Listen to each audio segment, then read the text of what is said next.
Welcome to Drinks in the Library, the only library where drinks aren't just allowed, they are required. I'm your librarian host, Gigi Howard, and each episode I'll be interviewing a guest about a much loved book that we will be pairing with a drink for you to enjoy along with us or consider for your next book club meetup. As always, stay curious and support your local library.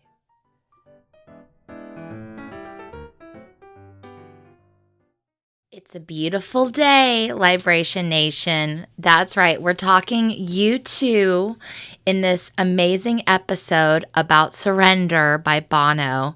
He is, of course, the iconic frontman of U2, and in this deeply personal memoirs, he explores his life journey through music, activism, and spirituality.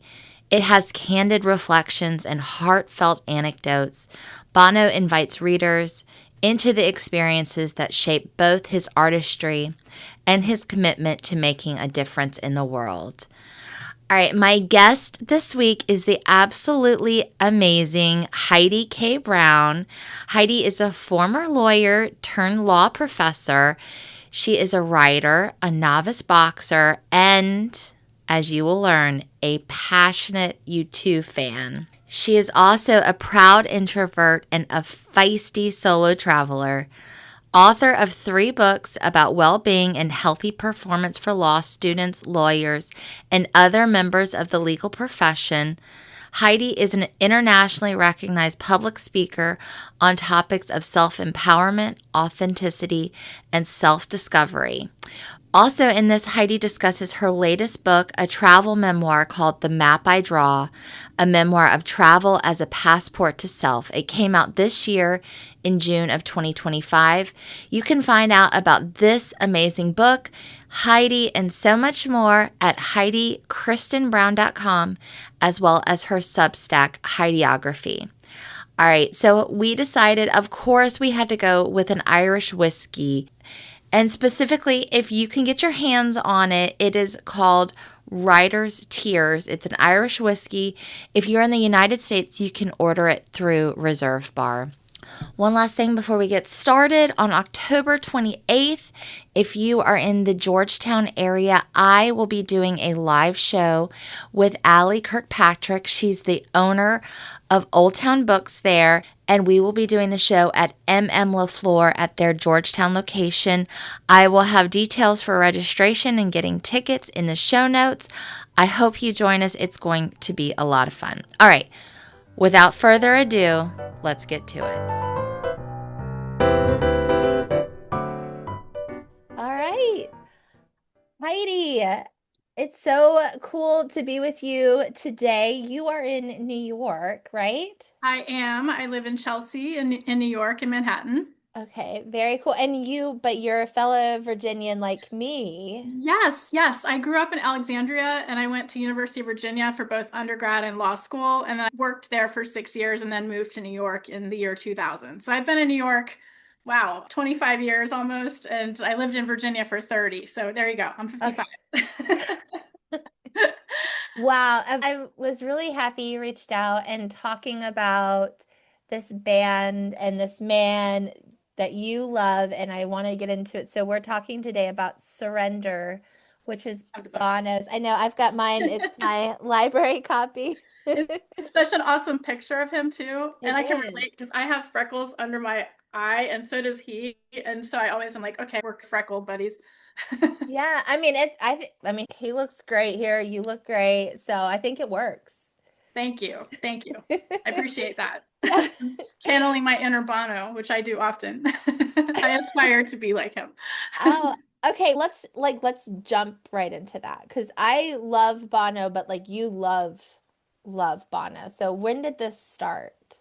Yeah, it came actually a little bit later in my life. I was born in 1970. The band formed in 1976, but I didn't know about them until I was in high school. Like I grew up in the MTV era.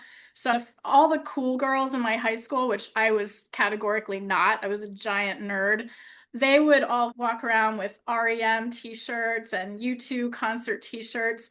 And my first show when I was a teenager. I was 14. I went to the AHA concert, the band that wrote Take On Me. But I liked U2, but I only really knew about them through MTV. And then I went to college, as I mentioned, in Virginia, and REM was a big rock band during my college era. Although U2 music was present, when it really came into my life soundtrack in full blast, I went through a really traumatic relationship split. I was with the same person from the age of 18 to 30. And I mentioned I moved to New York when I turned 30, when that was all erupting or disrupting. And I was going through a really difficult time. And that's when I started playing U2 music in the background. I was playing just music that would try to help me reclaim my life. But then I got into another relationship. That was 8 years. And when that one fell apart, I just constantly was listening to U2 music. It got me through every layer of that second really traumatic relationship split.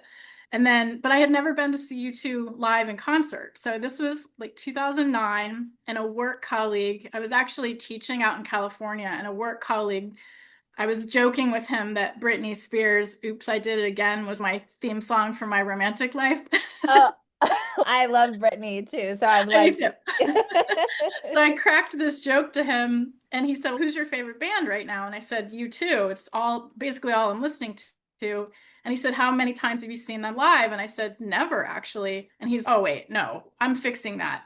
He took me to the show at the Rose Bowl on the 360 tour, and I felt like I'd been hit by lightning. And after that, I've now, since then, that was 2009, I've seen the band like 50 times. really? In many cities in the United States and also in foreign countries, which I can talk about. And it really, I've become so respectful of the band, who the four guys are as human beings, how they guide their relationships, their philanthropic pursuits, their creativity. And it really, the band and the music really has infused every aspect of my professional life too. I'm a law professor, so I teach these serious legal concepts, but I am constantly infusing U2 lyrics or examples or themes into my classes. But my students now are like, wait, is that the band that Bon Jovi is in? So they confuse it with Bono, but I set them straight. I set the Yeah. record straight. Yeah.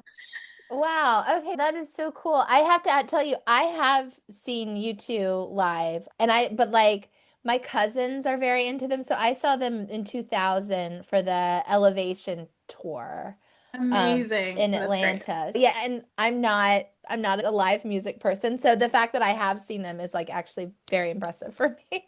I love that. I love that.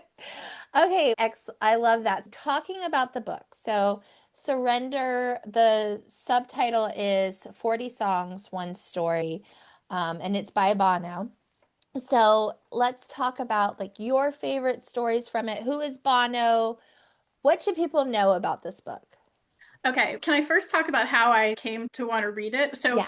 it was his book was coming out November 1st of 2022. And the last time I'd seen U2 was the last tour they did before the pandemic hit was 2019. They did a 30th anniversary tour of the Joshua Tree album, the one Mhm. that came out when I was in high school. Yeah. And but they extended it 2 years later to do Australia, New Zealand, and then Asia. So I somehow orchestrated a work trip to Sydney, Australia, so I could tack on seeing U2 in Sydney, in the Sydney Cricket Ground. I went to two shows in Sydney. So that was like November, December of 2019. And then my U2 girlfriend and I, Michelle, she and I met in Dublin in 2015 at a show, and she and I, we have these kind of complicated professional lives, but we meet up for U2 shows around the world. And we did a road trip to find U2's Joshua Tree in the desert in California. It's actually, the tree is dead. It died in the year 2000 because it was knocked over by wind. But the original Joshua Tree from the album, you can find it. It's hard to find, but we did it. So 3 weeks later, like a month later, no, 3 weeks later, the pandemic hit and everything is shut down. Yeah. There were a lot of fan meetups online to rewatch shows, but we had no live music from U2 really since 2019. And then it was announced that Bono's book was coming out. And so it was announced for November 1st. 2022, the book was going to come out. But then they also announced a one-man show, a tour. He was going to do a book tour, but it was going to be him reading from his own book and playing music, but not with the band. He was going to have, I think his musician's name, one of them was Jack Knife Lee, he's just a great musician. And so he was going to play the piano. I think there was a harpist and a cellist. It was just beautiful.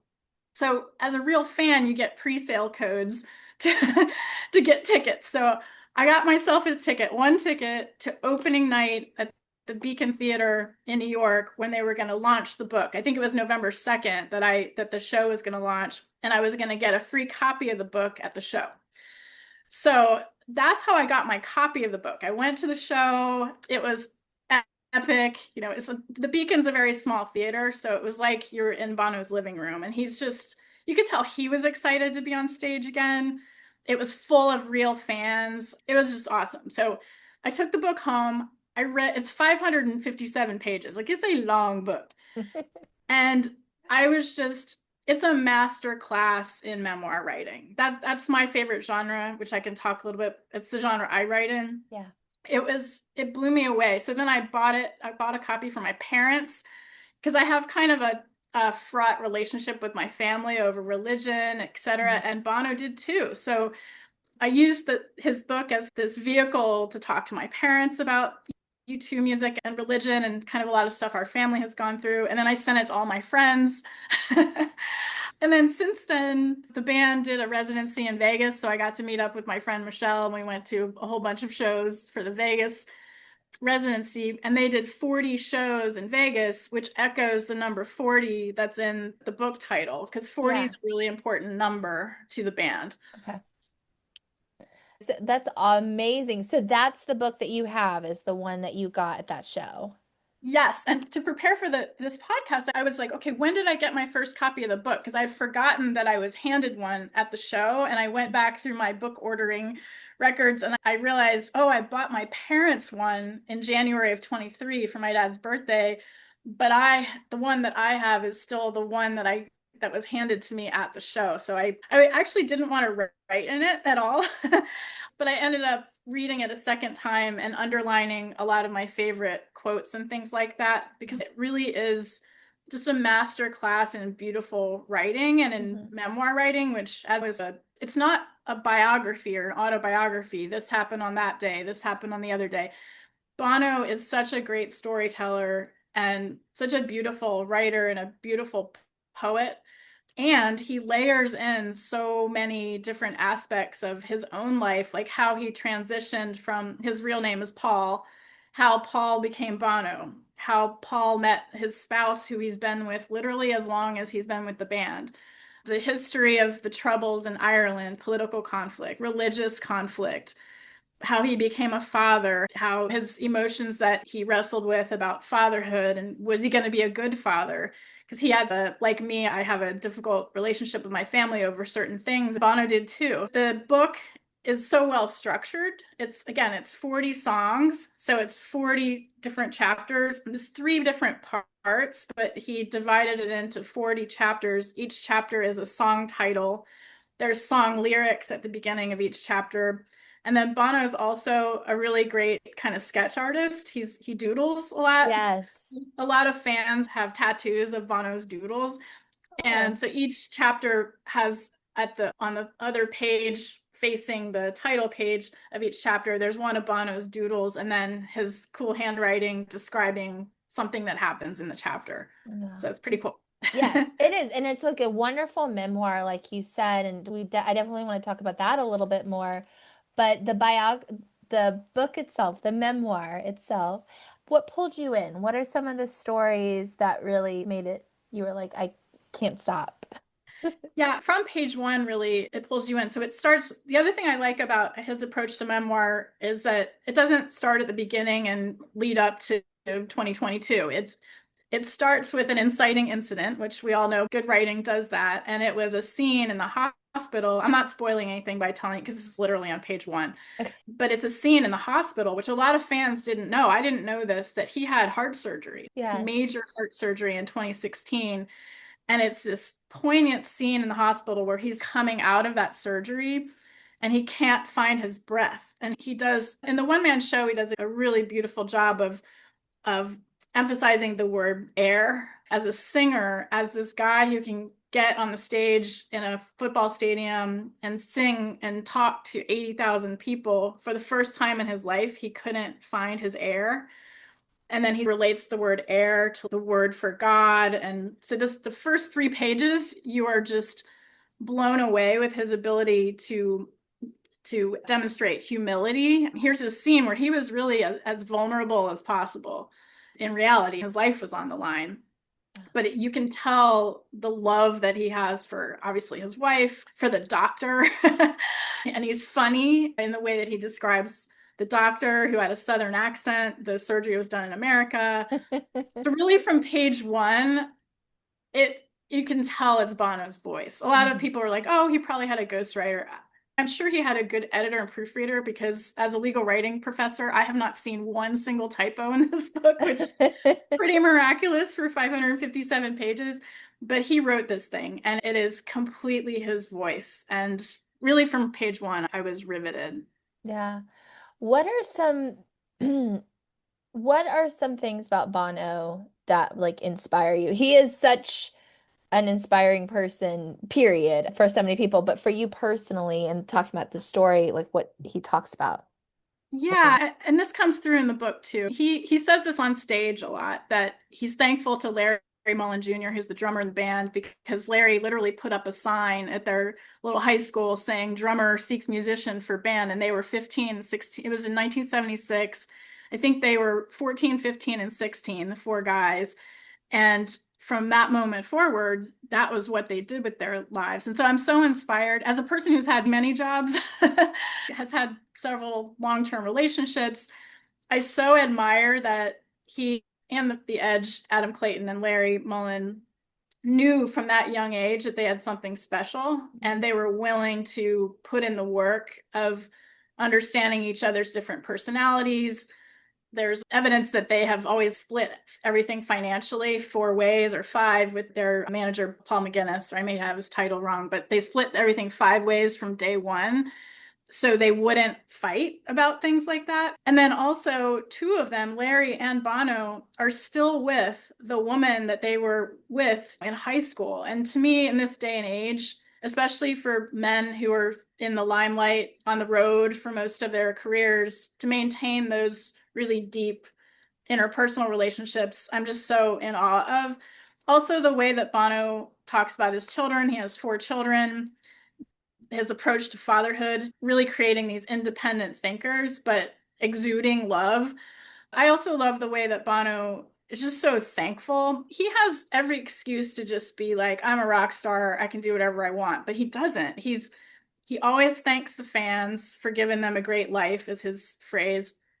And he gives to society so much. I know a lot of people roll their eyes about his politics and things like that, but he really cares. Mhm. I feel it's like this genuine care for people who are Yeah. disadvantaged, whether it's in a foreign country and he doesn't even know these people.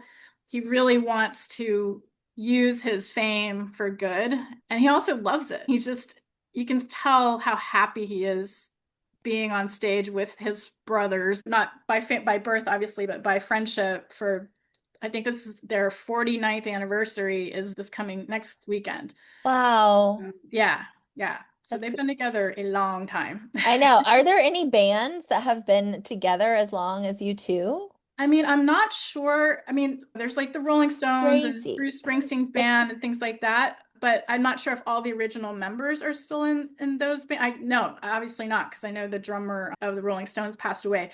So for you two to be doing this for this many years together and still being together and creating music is just, I think, really phenomenal. Yeah, absolutely. And like you were saying too, the fact that he's still with his wife Allie, and I know he talks about their relationship quite a bit in the book and how important that is. It is inspiring because, like you said, it's not doesn't happen that much. Yes, and how a lot of the song lyrics, there's a funny scene in the book where, and again, this isn't spoiling anything, but he forgot her birthday. And Uh-oh. and So he wrote the song The Sweetest Thing to her. Oh, And then she said, she's so funny. Like, she's amazing in her own right. Like, she's an incredibly strong woman, and I admire her a lot as well. So she said to Bono, since the song was written for me, I get to do whatever I want with the proceeds of it. And so he said, I have to ask the band. And she's, wait, this was a gift to me. And she's kidding. But she ended up donating every penny from that song is donated to Chernobyl International, like the relief fund for Mhm. victims of the Chernobyl accident, because that's been Yeah. one of her philanthropic passion projects over the years. So there's just scenes like that about their relationship are really come through in the book. And it's very genuine and inspiring. Yeah, absolutely. I think I definitely want to talk about more, but I wanted to bring up a little bit about like his relationship with his parents because I think that has a huge impact on everything else. What do we know about that? Okay, definitely. So his dad's name was Bob and his mom's name was Iris. And Iris passed away when Bono was 14. So really 1 to 2 years before the band formed.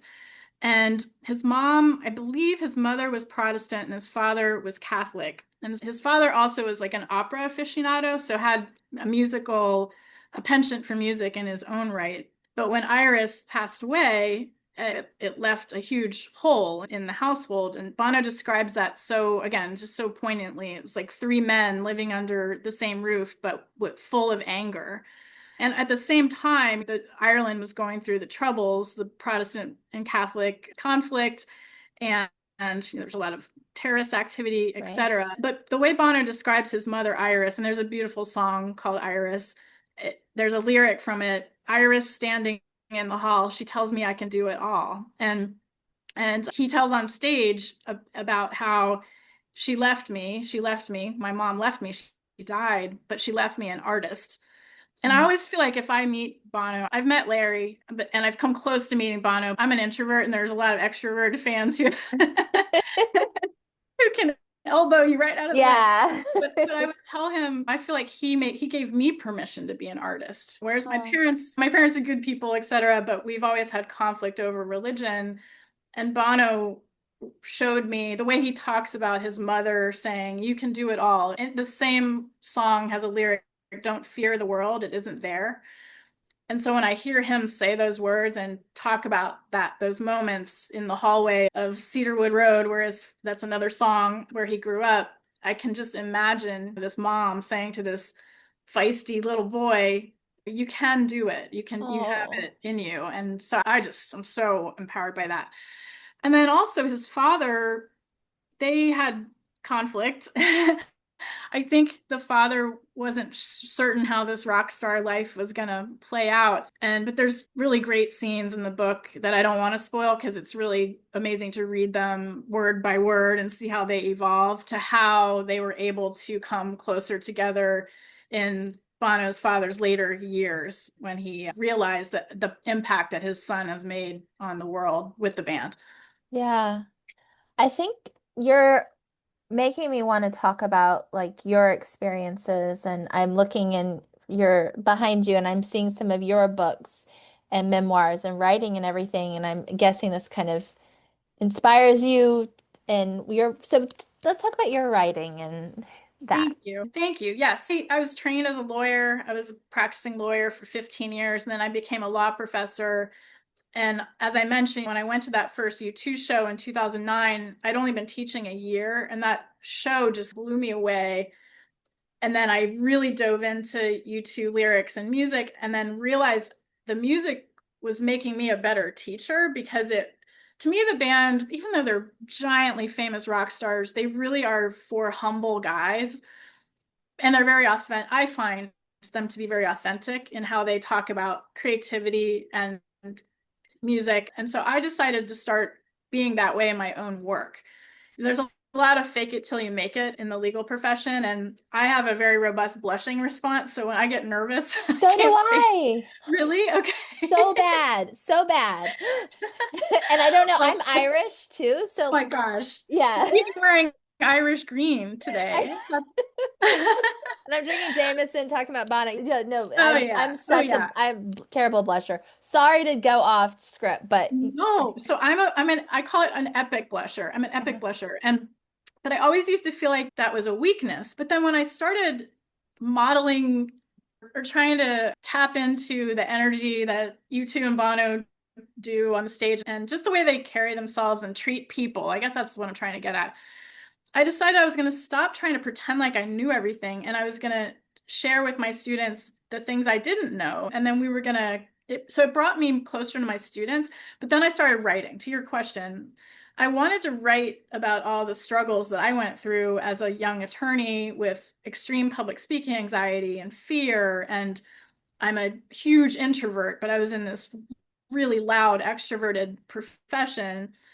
And so I started writing, and I just started writing very vulnerably about my relationship issues, those two really traumatic breakups I went through in my life. Again, one at 30 and one at 40, and how U2 music helped me get through those. But then also my situation with my family. I was raised in a very religious environment. My dad's an Episcopal minister. He's retired now, but he was a minister and my mom was a minister's wife. So growing up, my brother and I were on this stage, but two quiet, totally mousy, scared little kids who were expected to be perfect. And we were totally not perfect. We were trying to figure out who we were. And then I looked back on my relationship problems as mistakes or huge failures. But when I started writing about these issues, I was healing through writing about the issues. So I wrote a book called The Introverted Lawyer, and that's the first time I started dabbling in telling my own life story. And I was a little scared, but then the book went out, and suddenly I was thrust onto this public speaking stage, which was ironic for an introverted girl with a blushing problem and public speaking anxiety. So then I wrote a book about fear, and then I went a little further with telling my story, and it was fine. No one yelled at me. I wrote a third book in the well-being space, the lawyer well-being space called The Flourishing Lawyer. But while that book was, I had a publisher for that book, those three books, the American Bar Association. And while those books were, while the last one, the Flourishing one, was with the publisher, the pandemic had hit and I couldn't travel. And, so I started writing about my travels and I started writing about the relationship. So it became a travel memoir. I started writing about my relationship with my parents, but also my relationship, my romantic relationships, what went wrong in those situations. But all that was through the lens of travel.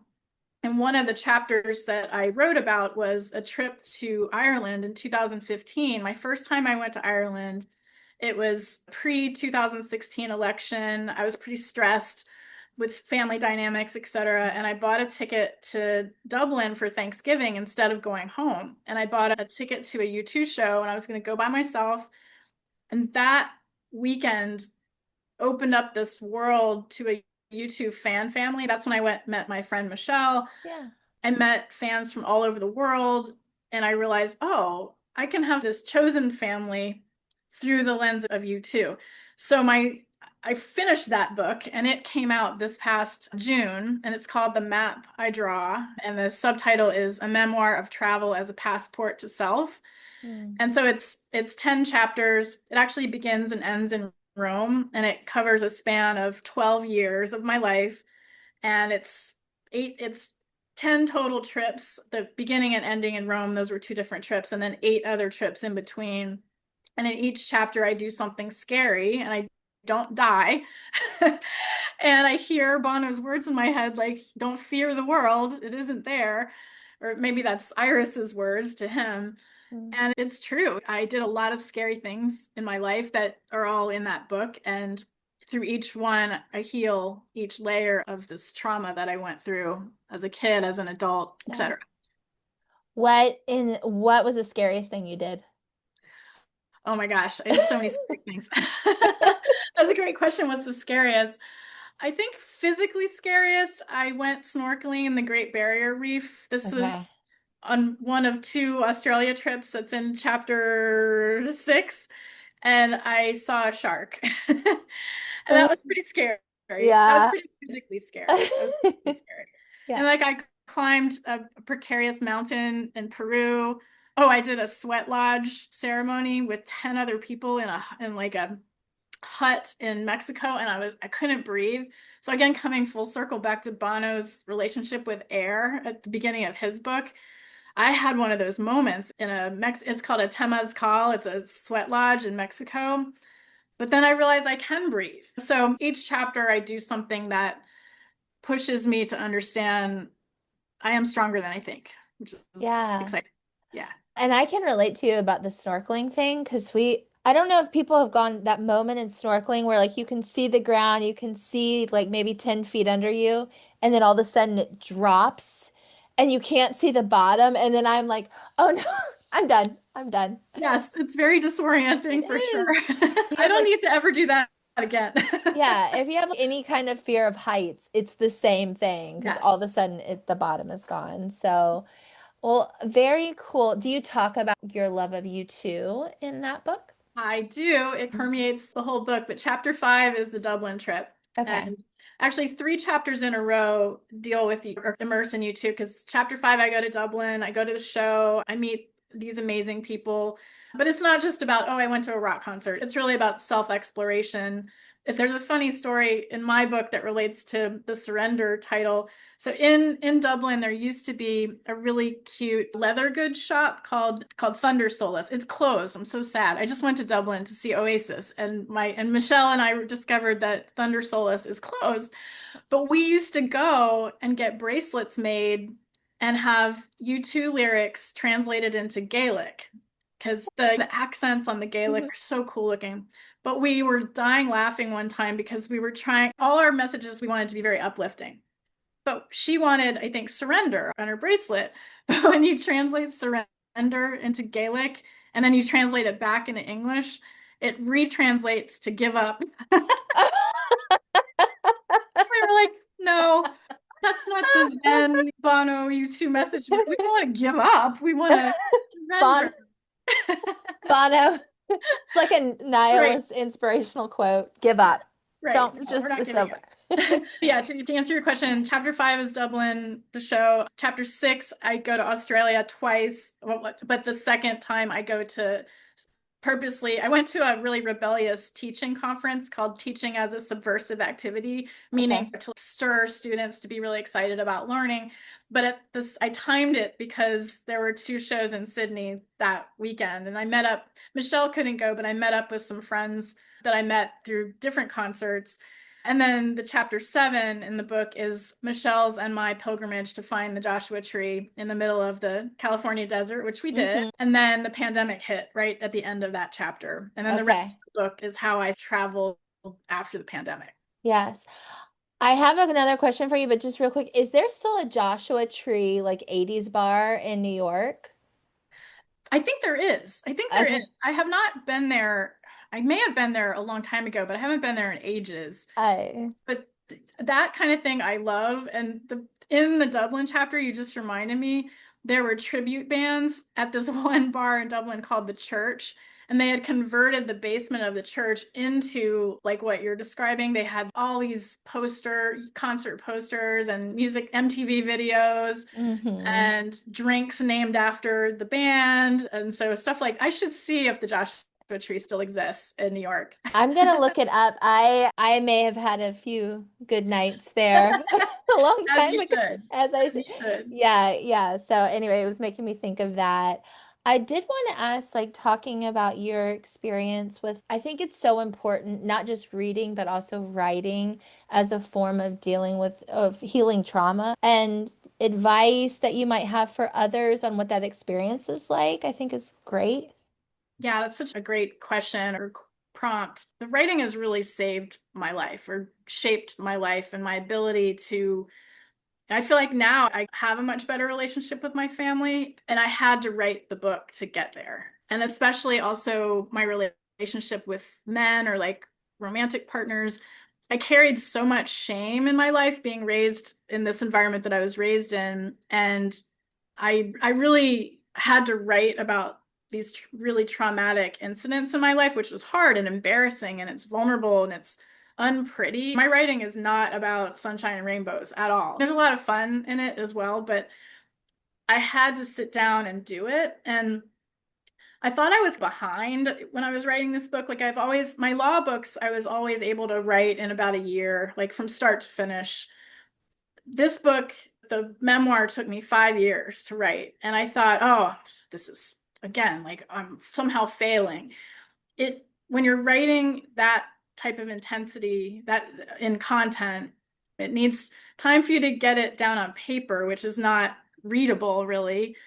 Time to reflect on it, edit it, see what metaphors come out of it, really wrestle with each word. I also went to do that writing. I went back through, I'm a big journaler, so I went back through all my journals from those times and photos and really tried to make it as accurate as possible, which also is hard, right? Yeah. You want to sugarcoat some of it or put a nice gloss on it, and you can't. So I would say to anybody, I was going to say anybody who's interested in writing memoir, I do think that Bono's book is such a great example of, I keep calling it a master class because it is exactly how we should write about memory because it's so subjective, but it's so creative too. And people that want to write about painful subjects to heal, the memoir genre does that for us. And it's what I advise is write about who you are now. So you ask the question, who were you when you read this book? Write about who you are now, but then flash back to where you were 5 years ago, 10 years ago, 15 years ago. And I like the jumping around in time in memoir writing because it does help you heal through the tougher parts to realize, oh, wait, no, I did recover from that. Or I am a little stronger than I was in that particular scene.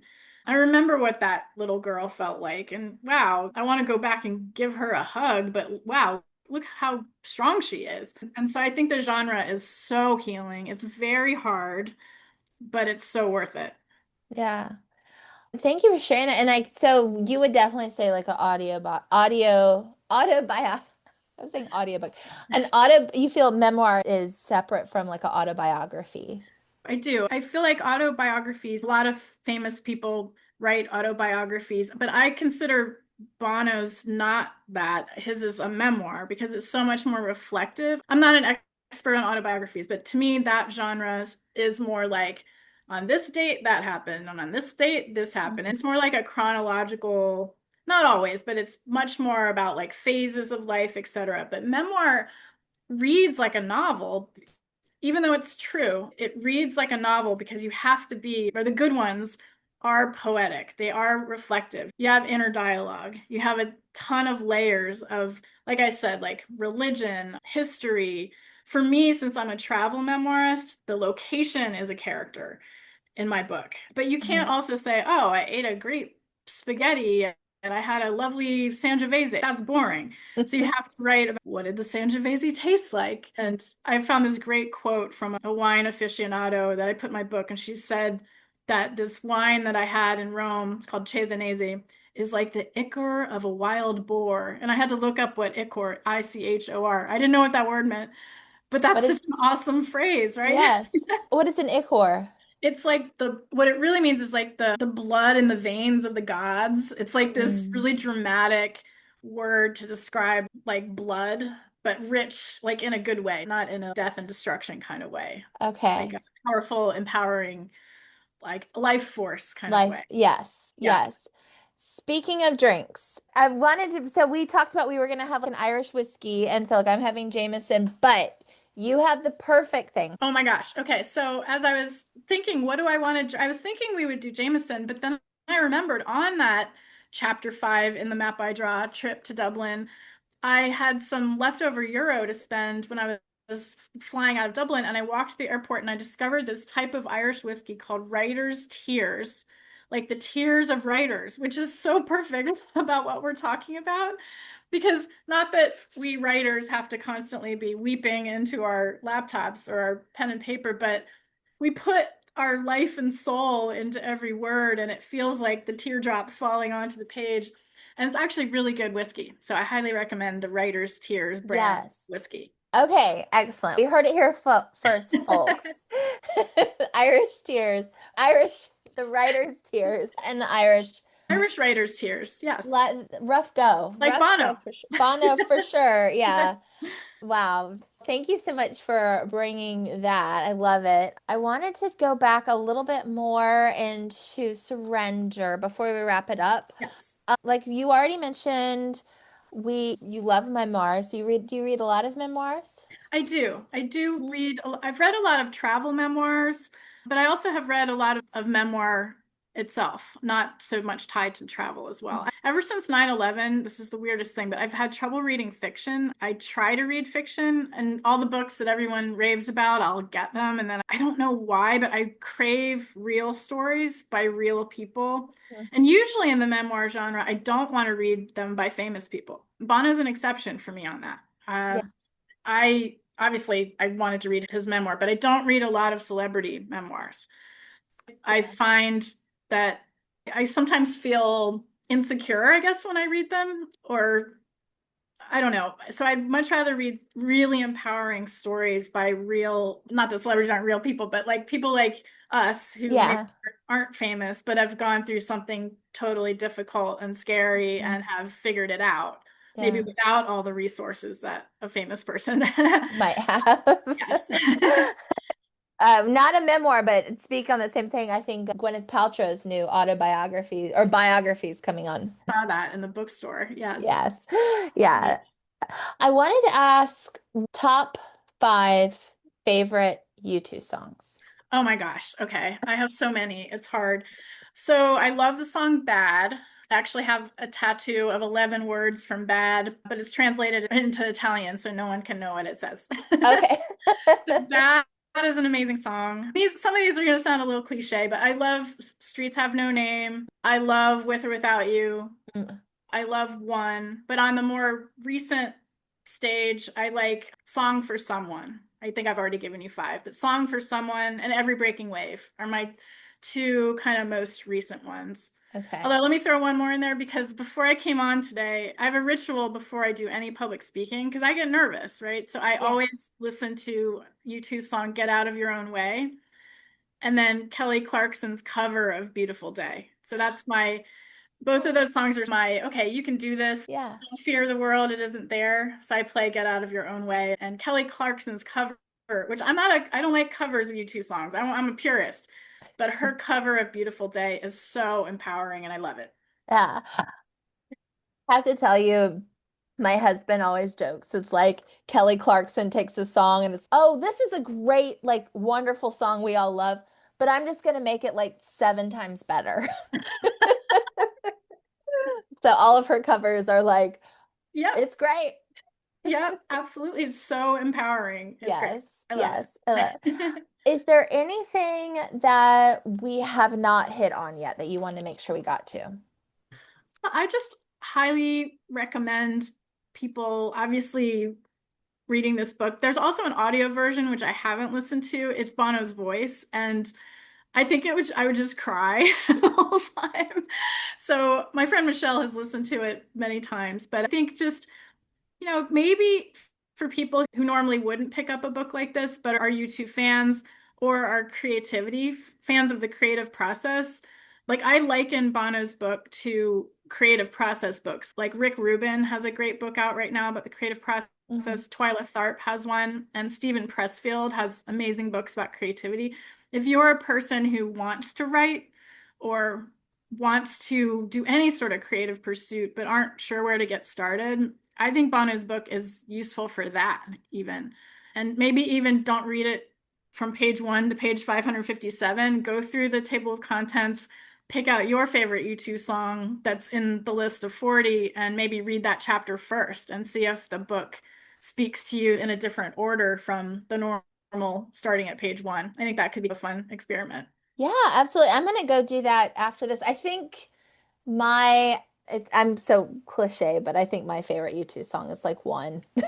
One is definitely on my list too. It's Yeah. It, absolutely I just cry every single time I hear it. So me too. anyhow, And in fact, a lyric from that song, Love the Higher Law, yeah. because since I'm in the law profession, I did a graduation speech at the University of Richmond in Virginia. Yay! I was the way. graduation speaker for University of Richmond School of Law a couple years ago, and I was having such a hard time writing the speech, and I was so stuck. And I don't have writer's block. Like I don't get stuck. And I was so nervous about doing that speech, and I was like, you know what?